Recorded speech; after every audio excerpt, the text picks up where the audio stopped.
பொங்கல் பண்டிகைக்கு காத்திருக்கும் செம சர்ப்ரைஸ். வங்கிக் கணக்கிற்கு ரூபாய் 3000.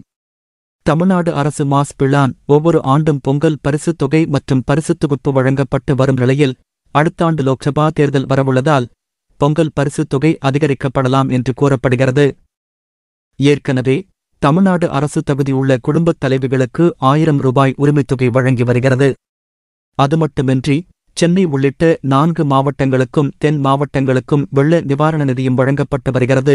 இந்நிலையில் பொங்கலுக்கு இன்னும் வாரங்களே இருக்கும் நிலையில் பொங்கல் பரிசுத் தொகை மற்றும் பரிசுத் தொகுப்பு வழங்க திட்டமிடப்பட்டுள்ளது. அடுத்த ஆண்டு மார்ச் அல்லது ஏப்ரல் மாதம் பாராளுமன்ற தேர்தல் வர இருப்பதை அடுத்து பொங்கல் பரிசுத் தொகை அதிகரிக்க வாய்ப்பு இருப்பதாக கூறப்படுகிறது.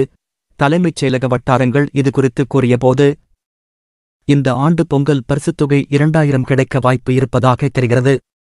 எனவே பொங்கல் பரிசுத் தொகை 2000, மகளிர் உரிமைத்தொகை 1000 என 3000 கிடைக்கும் என்றும் வெள்ளம் பாதித்த பகுதிக்கு கூடுதலாக 6000 என மொத்தம் 9000 கிடைக்கும் என்று கூறப்படுகிறது.